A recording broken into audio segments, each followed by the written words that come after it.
engines!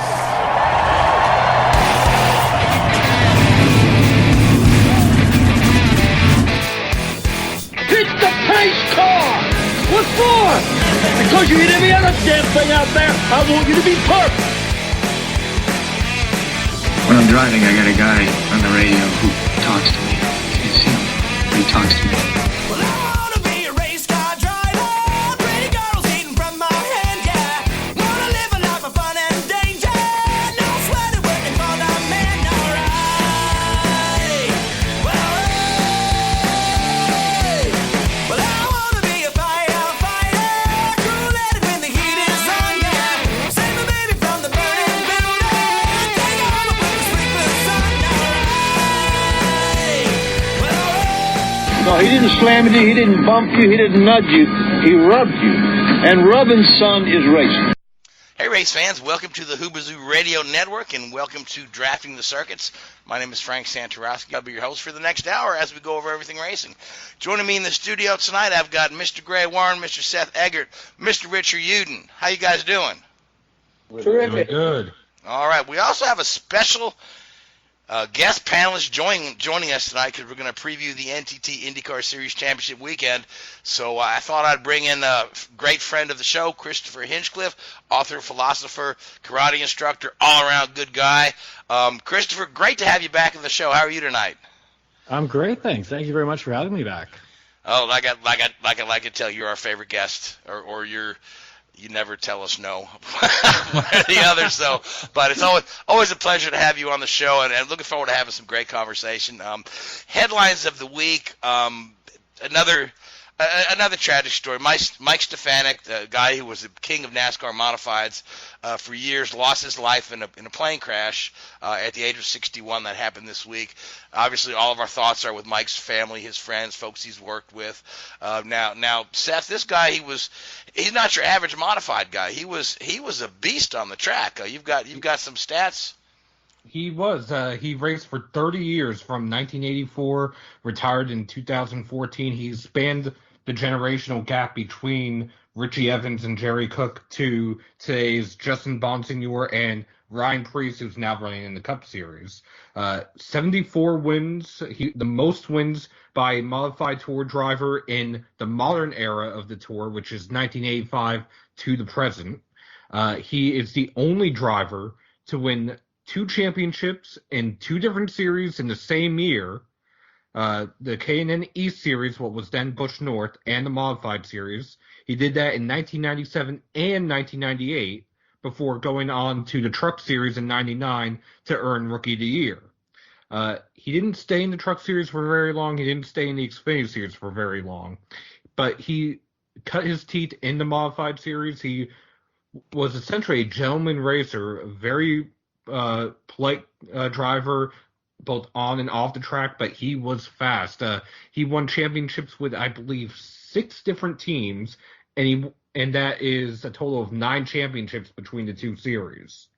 Yeah, certainly this guy's a Hall of Famer.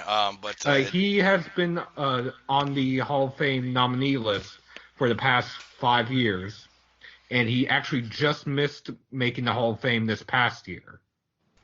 Well, I'm sure before too long he'll be in there because obviously that's a Hall of Fame career. But again, our thoughts are with Mike's family, Mike's friends. Very sad when anything like that happens. So yes, it is terrible. And I tell you, Seth can back me up. It comes just days on the anniversary of Ted Christopher's one day before accident. How about that? Yeah, Ted Christopher, another modified standout, was also killed in a plane crash. And that was in 2017. There is a Remembering a Champion feature on Motorsports Tribune to Ted Christopher. And if you're listening to this, there is one coming soon on Mike Stefanik. Like I said, he was just a gentleman racer, a very nice guy. Unfortunately, one of the main things he's going to be remembered for is that post-race interview after the battle at the beach, the modified race at Daytona, in which he was dumped from the lead on the final lap by Steve Park. That is how Fox Sports and NASCAR on Fox chose to remember him, while NASCAR on NBC, which is the home of NASCAR home tracks today, chose to remember him by putting up the highlights of his career, the championships, the wins, and more importantly, who Mike actually was on and off the track. Well, good for them. Good for them. So, all right. Well, moving on. The Cup Series was in action at Vegas, the first round of the playoffs. I still want to call it the chase every now and again. Martin Truex was the first guy to go ahead and punch his car to the next round. Kyle Busch, again in the news, again disappointed, again not happy after the race. But a young guy named Garrett Smithley has gone from somebody you never flipping heard of to the most talked about driver in NASCAR this week. And we will talk about that later in the show. But first off, I want to preview the IndyCar Championship weekend. I mean, we've got, us IndyCar guys, we love our races, but we have the shortest season. It starts last and ends first. But we've got a heck of a great battle going into Laguna Seca. We've moved the finale from Sonoma to Laguna Seca this year. The contenders are Joseph Newgarden, followed by Alexander Rossi, Simon Pagenaud, Scott Dixon.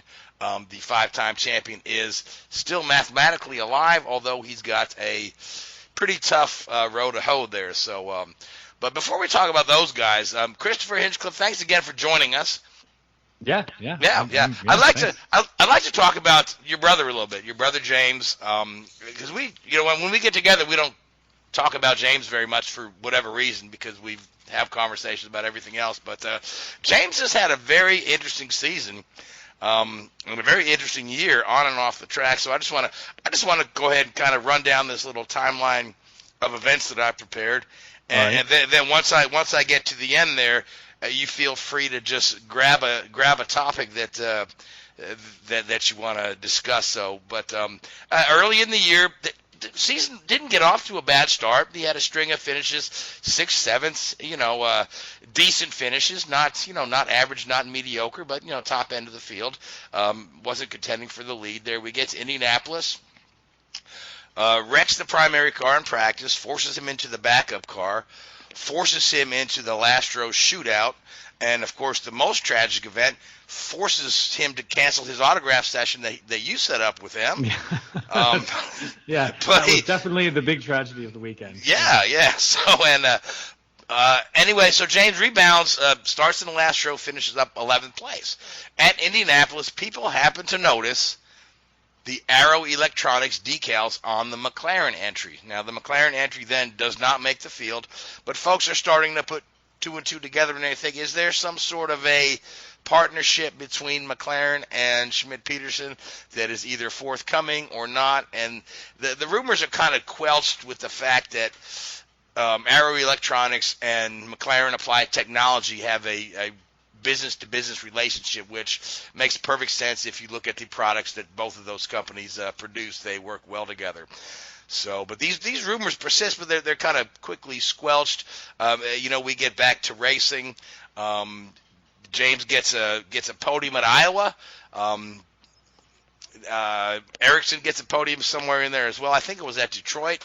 So things are looking up for the team a little bit. And then somewhere in there, the announcement is made that McLaren and Schmidt-Peterson will have this partnership. Chevrolet will be brought on board in place of Honda. James puts a statement out that says he's looking forward to working with McLaren and looking forward to working with General Motors. And then he admits that he'll have to have some conversations with Honda, because we all know James is a Honda spokesman, and a very popular one at that. So he says those conversations will come in the days to come. Now, nobody believes James. Nobody believes Hinch that he's – everybody wants to put him in a fifth Andretti car, a third Ray Hall car, a third Coyne car. Paul Tracy goes so far as to say, Hinch and Peterson are going to start their own team, and everybody thinks Paul Tracy must know what he's talking about because he's Canadian, and all you Canadians know one another. Of course, Rick Peterson quickly says that's not the case.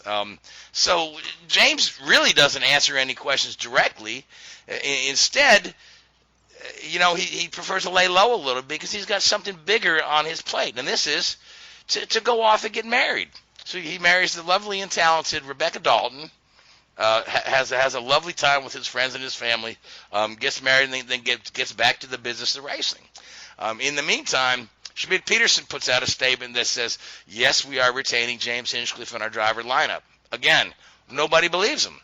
And when I say nobody, I mean people like Marshall Pruitt and Robin Miller are still insisting that James is going to be in a Honda car next year, although there's really not a lot of pieces to put together there. So, and then the later part of James's season is marked with a lot of disappointment. We've got 3 out of 4 races where he's taken out in somebody else's accident and gets a finish outside the top 20. 3 out of 4 where he's just wrong place, wrong time. So he does the only thing that a rational individual would do at this point, which is to pose nude in Sports Illustrated magazine. So and also go ahead and enter the Bathurst 1000. So that's been James's year in a nutshell. So Christopher, grab any of those topics there and tell us what you know. And I know you're going to tell me you have no intel on McLaren, right? My first thought is you made this joke about how I never say no, and I was starting to think James doesn't say no to anything either. No, I mean, hey, to his credit, the Sports Illustrated article that accompanied the photographs was a really compelling interview. It was very nicely done. I enjoyed reading that quite a bit. Yeah, I enjoyed it. I knew he was doing that. He did it months ago. The photo thing itself was, I don't remember exactly when it was, but all I remember was I was with him, so it might have been in May or maybe when he was visiting. Sometimes he stops by my place on his way back from Toronto, back down to Indy. It's just an easier starting point where I live, but so sometimes spends the night. And I remember he was being really weird about food. And, he wasn't eating very much, or he was like watching his carbs or something. And I remember kind of giving him this funny look because I'm thinking, you're in great shape. What are you worried about? And finally he broke down and told me because he had this photo shoot coming up. And of course, I laughed. And then I completely forgot about it until whenever it was last week. And all of a sudden I see his naked body all over Twitter and Facebook and everyone, people who I never talked to about James, people, here in the city or whatever, are sending me messages, chuckling and telling me how great he looks and everything. And, so it came as a surprise to me when those articles popped up, or when that article popped up, because even though I knew about it. Yeah, I think he represented himself well in the whole thing, though. I mean, if you read the thing, watch the video interviews, it's I think it's really good to draw some attention to the sport, and he shows his scars. He's been through a lot, and he's come out stronger for it. So I applaud that. No, for sure. No, he always presents himself very well in these kinds of things, and this was no exception. But yeah, circling back to some of the other stuff you brought up, the McLaren thing. Yeah, no, I know you want to pump me for information. I don't know what I can tell you. I know as much as anyone else does, because the way things work, on the one hand, it's like I don't even think James knew what was going on until it was basically happening. I think they were really playing their cards close to the chest on this one. Despite the the logos on Alonso's car at Indy, that could have meant anything or nothing. But despite all the rumblings, it got quiet. But then it was sort of nothing, and then it all just started happening all at once. Has he been taking Spanish lessons? No, I don't know. But it wouldn't surprise me if he would pick it up. The way he learned how to dance makes me think that he could just pick up anything. I didn't think he could dance either, so maybe he already speaks Spanish, and I don't know. But listen, it's when I heard the news, I was conflicted because I thought, okay, wow, that's kind of cool, right? This, having McLaren as part of your team, the resources they've got fantastic training facilities and stuff that he'll have access to now. But But, at the same time, it was like, this is like he's going to be going into another rebuilding year. It's going to be like another first year with a new kind of team, which he's sort of been doing the last 2-3 years, it feels like. So I was really hoping that by now he was going to be settling into a groove with an established team. So to have another shakeup, I don't know. I think it's going to be exciting. It's going to be challenging. It's going to be very, very interesting. The Honda thing is obviously, he's a professional about it. He's really enjoyed working with Honda, being their spokesperson and everything. I think that's been a good relationship for him. So I think he's gonna miss that. But listen, if there are any crazy moves in the works, I know nothing about them.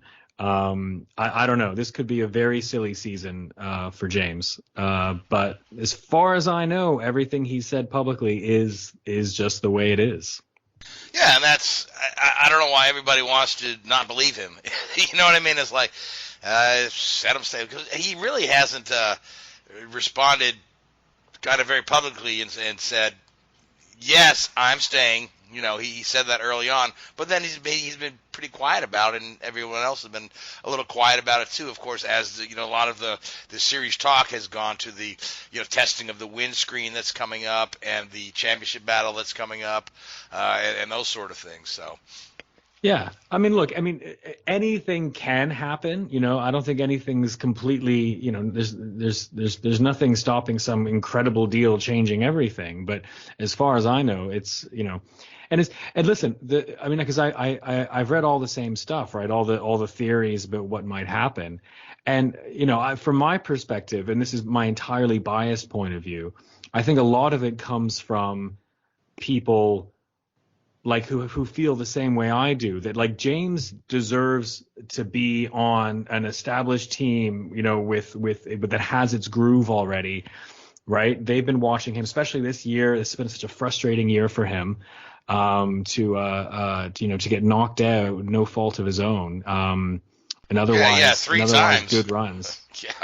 I think a lot of that conspiracy is driven from actually people rooting for him, right? In a way, right? They want to see him make that next move and move from a steady top 10 driver to a real contender. But like I said, that's just my biased view. That's just how I see everything when it comes to James. Yeah, well, there's a lot of people are connecting dots that maybe you're there, maybe you're not. Like Ray Hall Letterman has floated the idea that they're kind of close to a third car, and then of course everyone assumed, well, that funding for that third car is coming from Honda of Canada and Canada Petrol, and it's going to come with James Hinchcliffe. Lately, Ray Hall said, well, the possibility's gone from like 60-40 to 50-50 on that third Ray Hall car, and then of course, Michael Andretti has announced he's going to expand his team to 5 full-time cars. Of course, the smart money puts Colton Herta there.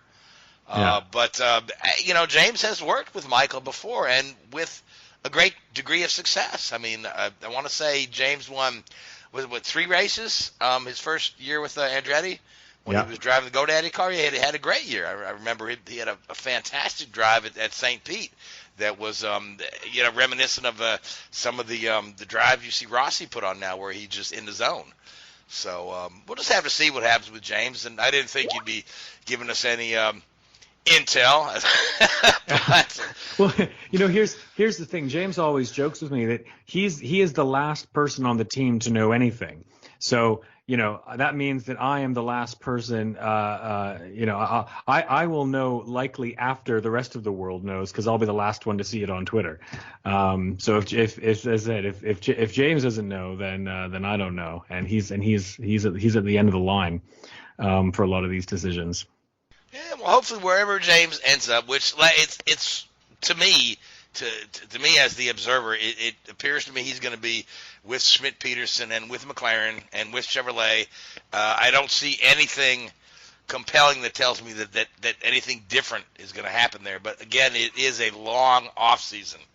Yeah. So we'll just throw that out there. So, but let's talk about. Go on. Sorry. No, you go ahead. No, I was going to say, and they don't call it the silly season for nothing, right? So, well, speaking of Aerosmith Peterson McLaren, or some people like to call, how do they say it's? They like to call it spam now. Schmidt Peterson, yeah, I Arrow know. McLaren. I think they didn't do that, right? No, they did. No, I think the true name is what is it? It's Arrow McLaren Racing with Schmidt Peterson, or so they made it like a really long.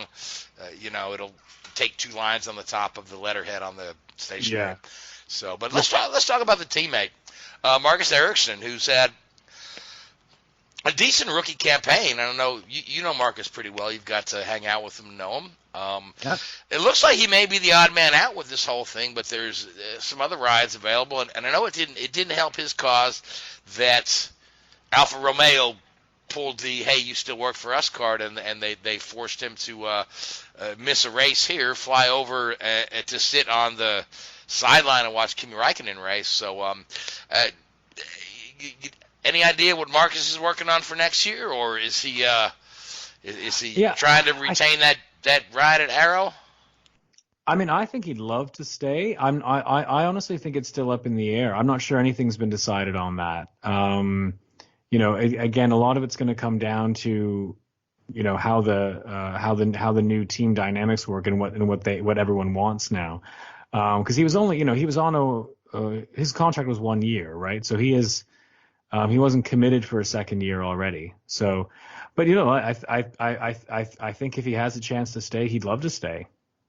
I think, speaking with Marcus, and I talked to him, I think in June, it was early June, he seems to really enjoy this series, which, and we've heard this from a number of guys that have come over from Formula One, how just the dynamic and the politics are so much different that it's enjoyable. And then the fact that the cars are so evenly matched, you've got 20 out of those 24 guys entering the race have a legitimate shot at possibly winning.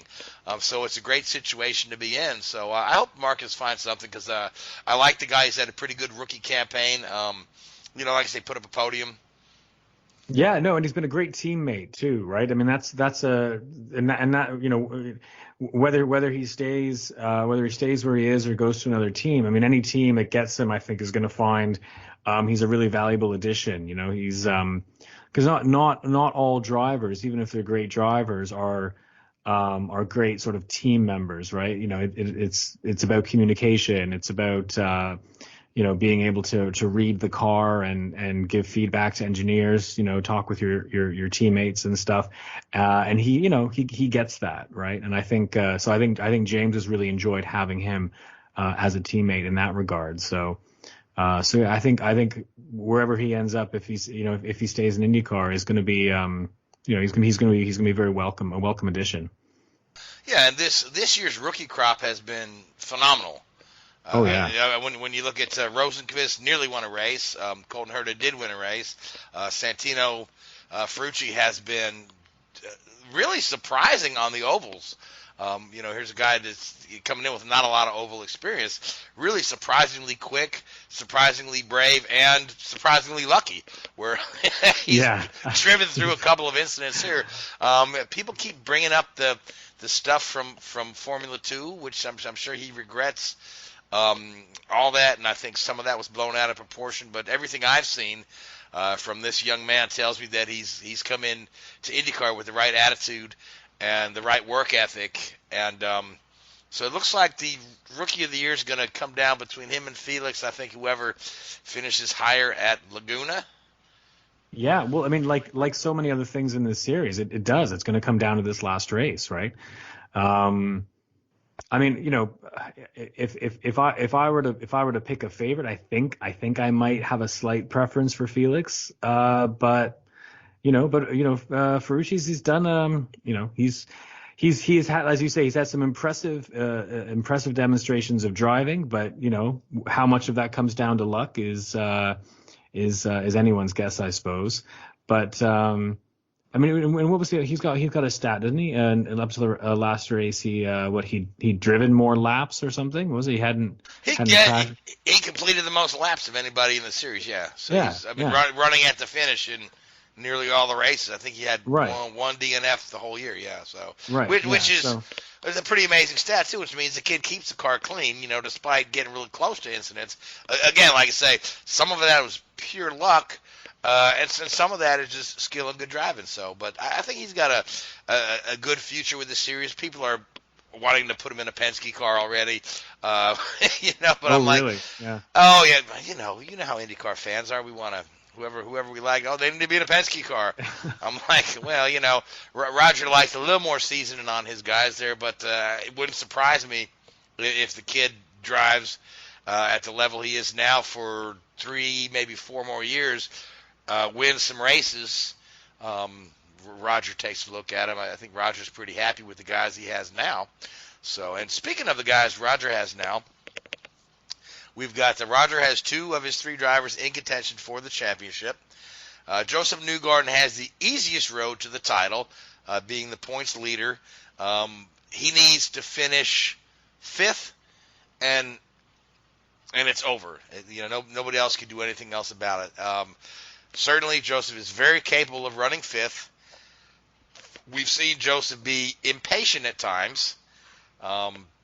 But I think he's going to come into this race with a good mindset of I don't need to go out and win the thing. I just need to finish ahead of, Rossi, Pagenaud. Pagenaud and Rossi need to win the thing. Dixon needs Newgarden to crash on the first lap.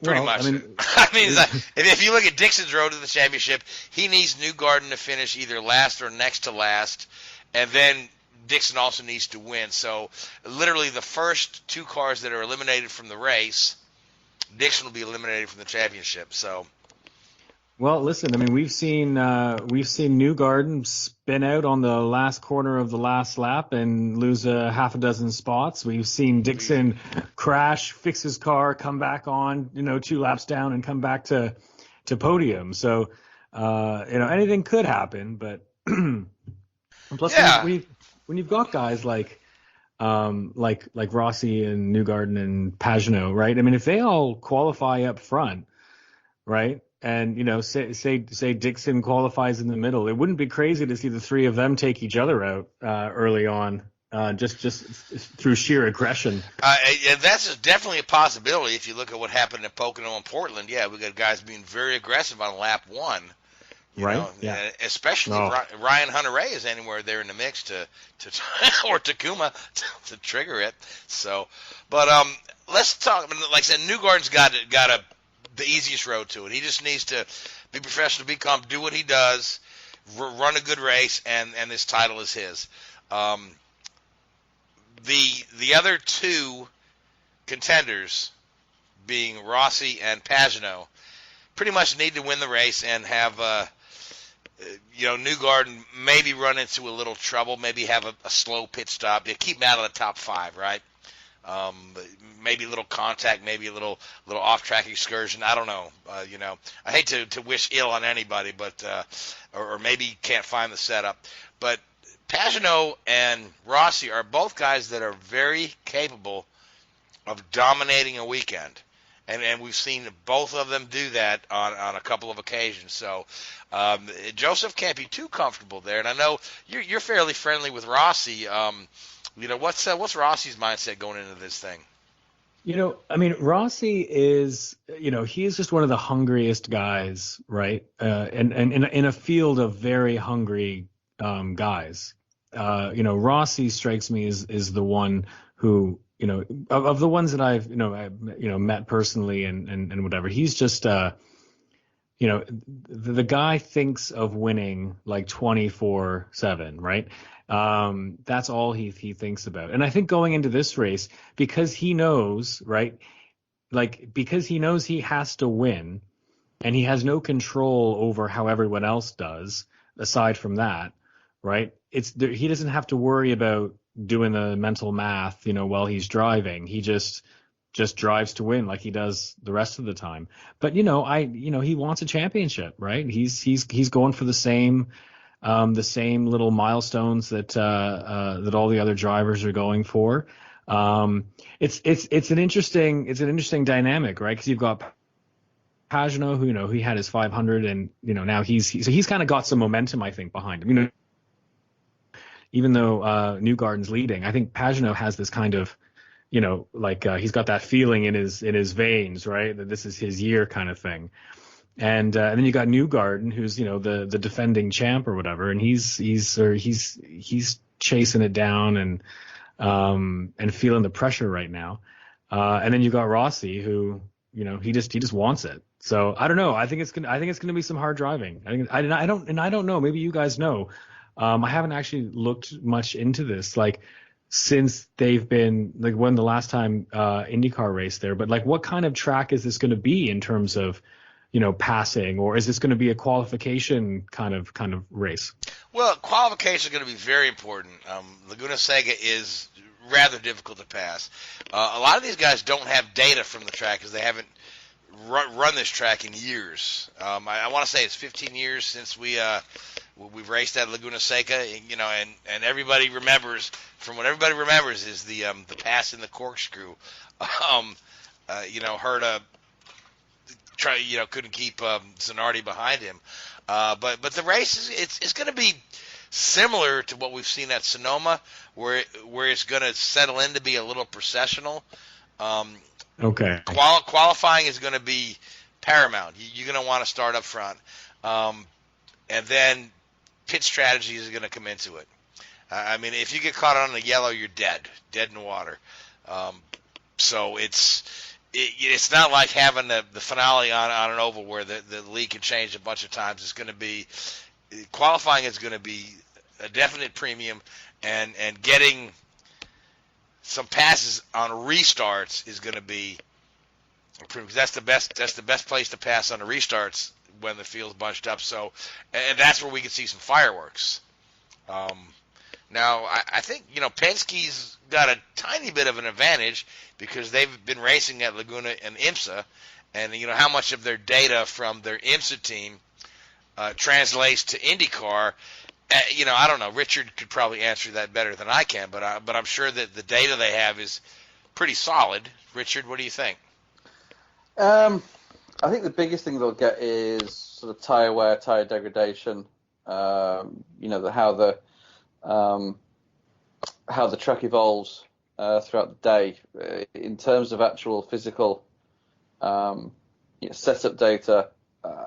Minimalistic. Most teams will have, both Honda and Chevy will have good simulation data that they can run through from track scans and the like. So I think they'll both be pretty close. And we talked about it before, the level that these teams work through these days. I don't think anybody will miss the setup on it. I think they'll all go, especially the resources of these teams we're discussing, they'll all go there and get pretty damn close pretty quickly. Yeah, and I think it's going to be another, where the whole field is separated by less than a second, and we've got a nice field, 24 cars starting. Jack Harvey's going to be in the field on his limited schedule, and Jack is always right up there in the mix. We've got James Hinchcliffe, who really would like to rebound from these three incidents, get knocked out at the start. I think they'll have good data there. I think Felix Rosenqvist is going to be tough here because this is a track that suits his it falls right in his wheelhouse. And these are guys that are outside of the championship conversation. And I think Takuma Sato is going to be tough here too, because again, this is a track that suits his wheelhouse. So, and speaking of Takuma, he's, despite the nonsense in Texas where he came in the pits too fast, the thing in Pocono where I believe he was wrongly blamed for starting the whole chain of events there, he's had a 2-win season. He's top 10 in points, and it looks like he's going to sign with Ray Hall again for next year. Now, Richard, you're quite familiar with Takuma. Oh yes. Oh yes. Yeah, you've worked with Takuma in the past, so I gotta say this is probably like his best season. The guy just kind of gets better with age. There's still the mistakes here and there, but yeah, I think he was. I think the whole thing that went around Pocono was very unjustified, and I think we've discussed that at length. And he was pretty badly treated there by the press, I think, especially the announcers in the box. they went on him pretty harsh. But no, I mean, the guy's a quality driver, and you give him a quality car and a good setup, and he's going to get the job done. And you just, it's never going to happen. But if he was in a Penske, he'd be up there with the other guys. He'd certainly be challenging. I have no doubt. No, he's good. He's really good, and he's great with the team. He's great with the fans. He's great with the sponsors. He fits in really, really well. Yeah, and I think it's just justified. He's going to get a third season with Rahal. That's, I think they're all set except for, crossing the T's and dotting the I's on the contract. He's ready to go. So the last guy I want to talk about who had a up and down season is Will Power. And here's a guy that could possibly play spoiler in his championship. Because he can go out and win this race and keep those other guys from winning it. And Will has had a couple of really good performances just lately.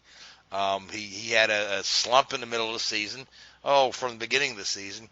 But here's a guy who could go ahead and take the win, which would deny essentially, Rossi, Pagenaud, or Dixon, and help Newgarden or help Pagenaud. So I think, Will, you're going to have to keep an eye on this race because, again, here's a guy that this style track suits his wheelhouse. And then the other thing with Rossi is he's on a 4-car team. If he can keep his teammates in between him and Newgarden, he can win this thing. The problem is half of his team is not very strong. Marco has pretty much held down the back of the field all season long. I almost feel like he's lost the will to race. Much as I like Marco as a guy and a driver, he's been miserable this year. Veach has been struggling. Hunter Ray's been good at times. And Hunter Ray's another guy that can go out and win this race. So it's going to be really interesting to watch. So, but I do want to save some time in the show to get into some of the other topics. So let's go around the table and pick winner for the race and a winner for the championship. And Christopher, since you're our guest, I'll start with you. All right. Well, I'm gonna pick Rossi. I'm going Rossi. For both, right? I think he's gonna win, and I think there's a good enough chance that something's going to happen and Joseph's going to finish sixth or worse. So that's my slightly maybe some wishful thinking there. I don't know. I just think that's what I want to see. All right. So Gray, what do you think? Rossi's going to be on a tear, but I tell you, they have been that team has been just a little bit too inconsistent this year. When you look back at last year, I think the Penske organization. As strong as they are, and Joseph wanting to reclaim that crown, I think he'll win the championship. I think he'll keep it close and do what he has to do to win the championship. Far as winning the race, that's going to be I really don't have a clue on that, but I'm gonna go with. Another Penske car, I'm going to say Pagenaud. All right. And Seth? Well, I'm going to say Newgarden for the championship. For the race win itself, I'm going to go a little bit outside the box. Let's go with Felix Rosenqvist. That's a definite possibility. That could certainly happen. All right. Now, Richard? I'm going to go with, almost a combination you mentioned earlier, the Will Power for the win and Joseph for the title. I'm going to go with Rossi for the win, and then Newgarden ends up fifth, and they're nearly tied at the end, and Rossi is disappointed again. Although I from a personal point of view, I would really love to see Rossi win this thing because I'm a big fan of Rossi. Have been for a while, but I like Joseph too. So, and I like Simon and I like Scott. But so nobody picked Dixon to win. And nobody picked Pagenaud either. I was surprised about that. I kind of thought, I think he's got a shot, right? He's got a shot. He's been really good this year. You know, Simon's a guy that early this season, prior to May, everybody wanted to write him off. Everybody was saying, "Oh yeah, well, Rossi's going to come to Penske, and Pagenaud's going to get booted out." Well, none of that came to fruition, and all Pagenaud did was win every race in the month of May, which Roger tends to really like that. So, and Rossi's been strong, or Pagenaud's been strong all year, so he can certainly win it. It's going to be fun to watch, and I was having a conversation with a buddy the other day about because I found a graph and I posted it on social media that lists all the points for the four contenders and how many points they would have if they finished in each position, and with 1 bonus point, 2 bonus points, 3 bonus points, 4 bonus points, and it's all on a big spreadsheet. And then somebody had to make the comment that said, "Oh yeah, well, so we'll just have to hear the announcers all through the race. Oh, the points as they run looks like this. If the race ended right now, it would look like this." And I thought to myself, I said, that's what I miss about the NASCAR playoff format. That finale, you don't have that. It's just whoever finishes top, first out of the 4 guys left wins. I love that. The math on the fly where we're saying, oh, the race ended now. So I'm really looking forward to this race weekend, and great discussion, guys. But let's talk about the NASCAR race over in Vegas rather. So Kyle Busch hits the wall early, right? Loses a couple laps. Drives like a madman, gets his laps back, gets a couple lucky dogs. Then he comes up behind Garrett Smithley, who, again, like I said, before this week is a guy you never heard of. Smithley doesn't get out of his way, but Smithley certainly holds his line, right? And Kyle just runs right into the back of him, gets some damage to the front of his car, ends up 19th on the day, right? Kyle is very ungracious in his interviews at the end there. He tells the reporters, "I'm only here to be interviewed so I don't get fined." Typical Kyle Busch stuff. Love him or hate him. This is typical Kyle Busch. And it proceeds to say, you got guys out here who never won a late model race out here on the track. This is supposed to be the upper echelon of motorsports. What are these guys even doing here? Smithley takes to social media to defend himself. A little Twitter war back and forth, and he's like, well, the other guy, Seth, who was the other guy involved? Joey Gase was involved. Joey Gase says, "Oh, I'll switch cars with you any day of the week," and then Smithley says, "Oh, you just don't know what us guys in the back go through." Well, to be fair about Garrett Smithley, in an underfunded truck earlier this year, he was outrunning all 3. Well, I shouldn't say all 3. He was outrunning the 2 full-time Kyle Busch Motorsports drivers, Todd Gilliland and Harrison Burton. Again, that was an underfunded truck, and he was running well until he got caught up in an accident late in that race. Okay, but Seth, let me throw this out, okay? Kyle Busch comment was, "This is the upper echelon of NASCAR racing, right? This is the Cup level series, okay?" Well, let me just say this, and then you can be pissed off at me, like everybody is pissed off at Kyle Busch, because oddly enough, Garrett Smithley pissed off Kyle Busch, and suddenly Smithley is the NASCAR's most popular driver. Everybody is defending him, but to Kyle's point, okay, yeah, this guy hasn't won a race since his Bandolero days or his Legends days, right? But yet he's out here, okay? And these guys want to prove they belong, right? So okay, and there's other guys out there in the top level that haven't won in junior levels, but they've progressed through and race. But when I look at the scoring, right? So the Smithley is 12 laps down, right? He didn't have a bad pit stop. He didn't spin. He didn't hit the wall. His car is just that much slower than the rest of the field. So to Kyle's point, Okay, yeah.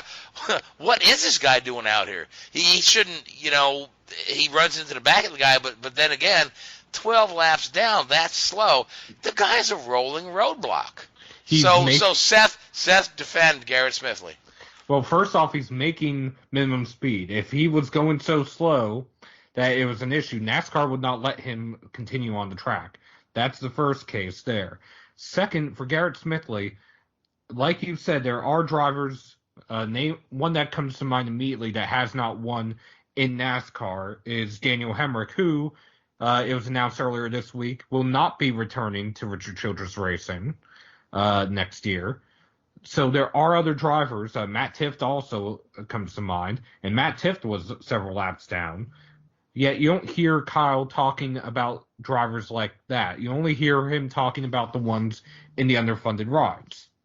That being said, Garrett, Joey Gase, they're running on shoestring budgets week in, week out, whether it's the Cup Series, whether it's the Xfinity Series, whether it's the Truck Series.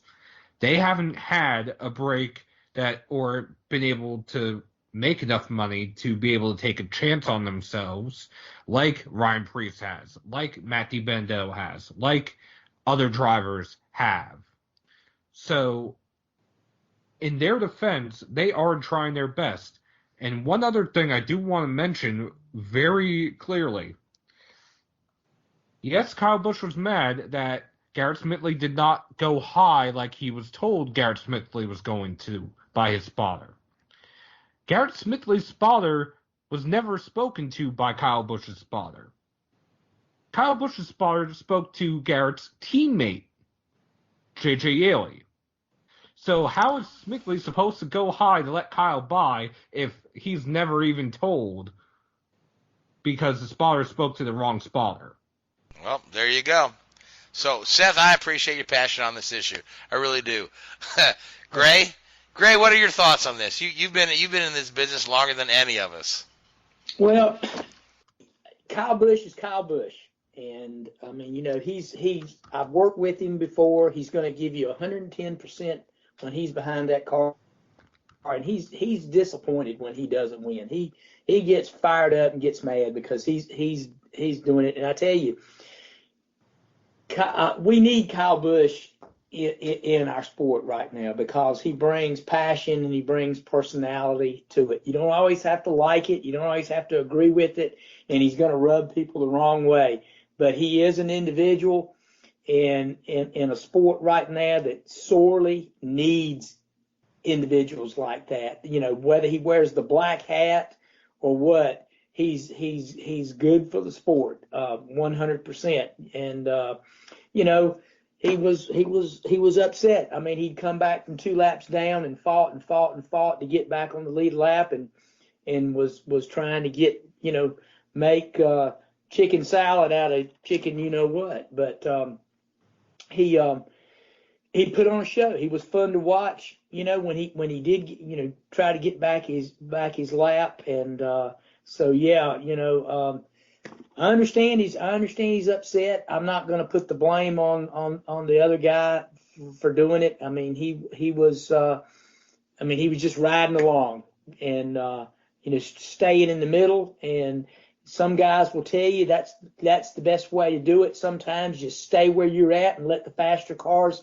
pick their way around you, rather than try to go high or go low.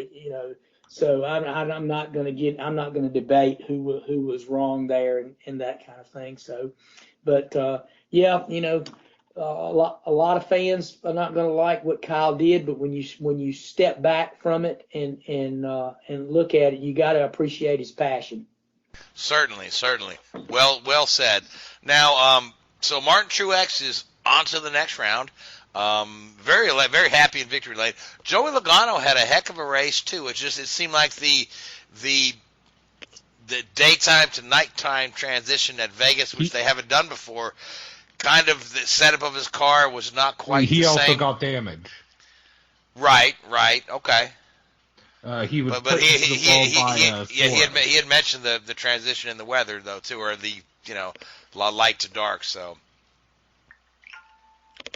Which the transition may have been a factor, but like Kyle Busch, after he received the damage, his car just was not the same. There was also an Xfinity race and a truck race this weekend. The Xfinity race, very briefly, it was the last race of the regular season. Tyler Reddick, in a car that the fuel mileage was supposedly 60 laps, was able to stretch 70 laps and coast to victory ahead of Christopher Bell. Also attempting the same strategy. Did that car pass inspection? Yes. Outstanding. Also, good job. Also on that same strategy, Greg Gaulding earned the top 10 finish in a Bobby Dollar-owned car, another unfunded team. That is his fourth top 10 this season, fourth of his career.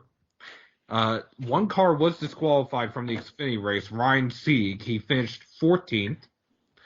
He is the last driver to make the playoffs because his points gap over Gaulding was over 100 points. So that cushion was big enough that he was able to move on despite the disqualification. All right, good stuff. And in the Truck Series, Austin Hill won. It was an elimination race. Eliminated from the playoffs are Grant Enfinger and Johnny Sauter after they were two of 15 trucks that had some sort of engine or fuel pump issue throughout the race. now the trucks are using a common engine block this year, correct? Of the 15 trucks that had engine or fuel pump issues, 14 of them were using the NT1 Ilmore spec engine. Okay, so somebody at Ilmore needs to do a little more homework because you've got guys losing spots in the playoffs due to things beyond their control. Correct? Am I correct? Yes and no. The only reason why I'm saying no, the three of the drivers who had engine failures, Johnny Sauter, Matt Craft, and Grant Enfinger, they're all out of Thor Sport Racing. Since the Truck Series went to this spec engine last year, Thor Sport Racing has had the most engine failures. Most of the time it's happened in practice or in qualifying, but they've had the most engine failures, and talk in the garage is that they're doing something in-house to the spec engines. That would, if it's all coming from the same team, that would theory would hold water, I got you. That doesn't explain everybody else, but everybody else that had an issue, it was one truck from this team, one truck from that team, one truck from this team. So it was more randomized outside of that one team. All right, so we're off to Richmond next? Correct. And all three series at Richmond, or just Cup and Xfinity. All right, so Friday, Saturday. Yes. Excuse me. So who do we like for Richmond? I would have to go with Brad Keselowski after his performance earlier this year, but if we're looking at who's been hot recently, it would be one of the Gibbs cars, you would think. That being said, the way the playoffs started, you had Eric Jones with a stuck throttle in second gear. You had Kyle Busch making a mistake bouncing off the wall on like lap 3 or 4. You had Denny Hamlin just fade. So if you're looking at based on the start of the playoffs, I'd say either Truex, Harvick, Keselowski, or maybe even Chase Elliott. Seth, you get to pick one. I know. I'll go with Keselowski. All right, Christopher, do you care to pick a NASCAR driver? I know you don't watch it a lot. I honestly, I'm out of my wheelhouse on this one. I was not paying attention for most of the second half of the year. So okay, so I honestly, I got no insight on this one. I thought you were going to say the conversation we just had. No. Oh no, I was listening intently to the conversation. I was fascinated. You were filling me in on everything that I hadn't noticed. Yeah. All right, so we're gonna pick Kyle Busch for you, and then that's a good pick.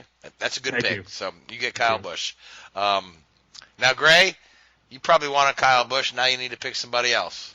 Well, I was going. I'm still think Kyle Busch is going to rebound and win the race because he's going to come in with a mission. But if you go back to the spring race there, Truex won it, and I believe that was his first short track win of his career. Was it not, Seth? It was. Yep. It was. The Yep. driver who now has that distinction, not winning on a short track, Chase Elliott. Yeah. Okay.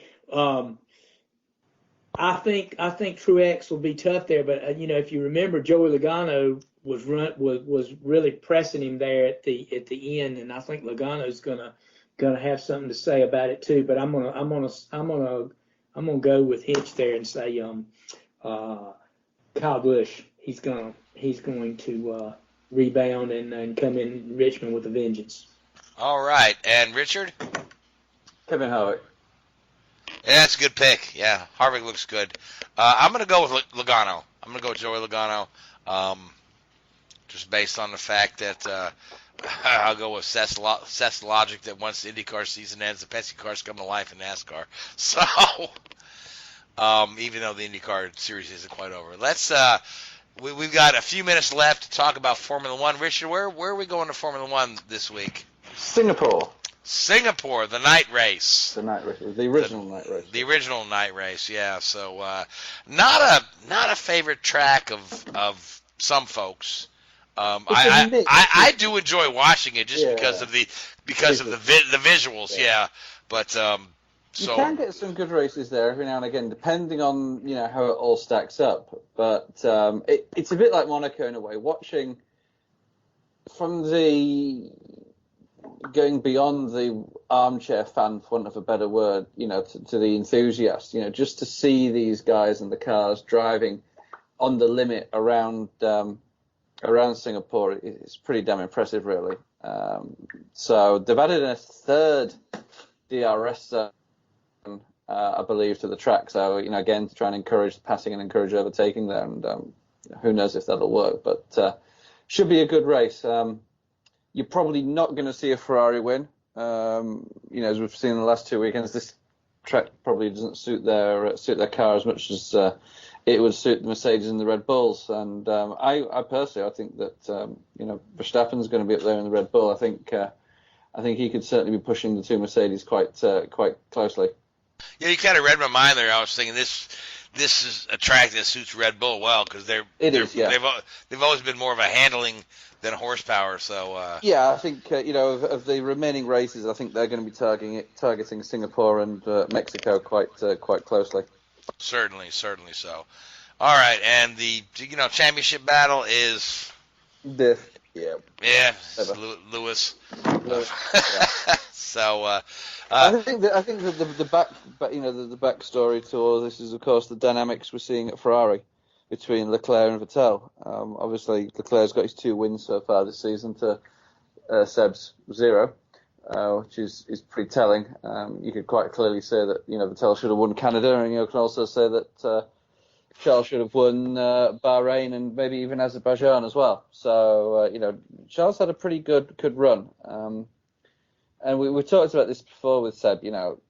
He gets into these positions, and does he have the balls for the fight? Basically, when he was at Red Bull and Ricciardo came in and upstaged him in that first season of the hybrid car, he jumped ship straight away to Ferrari. Obviously, next year seems to be pretty well set. Obviously, there still is a seat available at Red Bull next to Max. But if he's worried about Danny Ricciardo and Charles Leclerc being teammates, then I can't imagine he's too enamored with the prospect of going to back to a Red Bull with Max Verstappen as a teammate. No, I can't see him wanting to do that at all. But Vettel is Vettel, and he's going to do what he wants to do. But my gosh, the amount of mistakes he's made this year is, and I don't know how many of them you can hang on him, and how many you can hang on the team, and how many you can hang on strategy. But it's just it's been a miserable year for Seb. But the problem, the way I look at it, rightly or wrongly, is these mistakes that you mention are born out of pressure, and it's a culmination. the reason a team like Ferrari makes mistakes, both strategically and mechanically, and the driver makes mistakes, is because they're under pressure to perform. And that's part. And at the end of the day, it's the driver that's got to go out there and do the business on the track. And he's made mistakes. Canada was a prime example. He made a mistake at Canada. Silverstone made a mistake there. Monza, make mistakes. They're all driver-induced errors, and it's because of the pressure. And then once the driver's backing up and not getting the results, then the team feel under pressure to push their limits and push the pit strategies and push their mechanical development. So I don't want to be too harsh on the guy, but for a 4-time world champion, he struggled, and I think you expect better from somebody of his caliber. Not to say he's done or finished within the sport by any stretch of the imagination, but you wonder if his career is going to go the way of somebody like Alonso. Talk the talk for many, many years after winning his titles, but never really execute them. Very, very similar career there. Come in as a young age, be very, very successful in their early 20s, and I think in fact Vettel replaced Alonso as the youngest champion. I may be correct in saying that, I'm not sure, but you just look at it and it's almost sort of you fear that it's going to stagnate. Cause there's no doubt he's a phenomenal driver and a huge talent, but is he going to start jumping around like Alonso did and just always seem to jump into a worse position? I don't know. I don't know. What I do know is that we're just about out of time. So if you'd like to go ahead, Richard, and make a prediction for who's going to win Singapore, throw it out there. Are you sticking with Verstappen? I guess so. Yeah. You guess so? Okay. Yeah. Christopher, who do you like for Singapore? Because I know you watch a little more Formula One than you do NASCAR. Yeah, I'll have to say Hamilton then. Although I would note I'd like to see Vettel do his thing of getting the pole in all the odd numbered years, right? Because I would like to see that happen as well, because I think that's a neat little pattern. That is a neat little pattern. Gray, who you like for Singapore? Oh gosh, Hamilton. All right, Seth. Leclerc. Okay, so that leaves me with Valtteri. So I'll go with Valtteri Bottas. And then we are at a time. Before we go off the air, I do want to mention one thing. Christopher, thank you so much for coming on our show. But I want to tell our folks that listen to us, link up with Chris on social media. He's got a great giveaway going on right now, and you need to do this before Sunday, okay? You need to find him on Facebook or Jason Checker's book on Facebook, and he's got a neat giveaway where you're going to get an autographed copy of Jason Checkers. You're going to get a Greenlight 1/18th limited edition diecast of James Hinchcliffe cars signed by James, and Arrow Racing hat signed by both Marcus Ericsson and James Hinchcliffe. All you got to do is get on there, like the post, and share the post. Right, Chris? Yeah, thanks for the plug. That was very kind of you. You did all the work for me. That was great. Well, I came across it the other day, and I'll tell you what, the diecast is very nice because we own one. My wife has one, rather. Yeah. I have 150 some diecast. She has one, and it's that one, and she loves it. So, Christopher, thank you so much for coming on the show. Pleasure. Gray, Seth, Richard, thank you guys. I want to thank Hoobazoo Radio Network, iHeartRadio, and Spreaker, and I want to thank all you folks who listen to us week in and week out, and we'll talk to you next week. Good night. WHOOBAZOO, that's Hoobazoo.com. Enter website.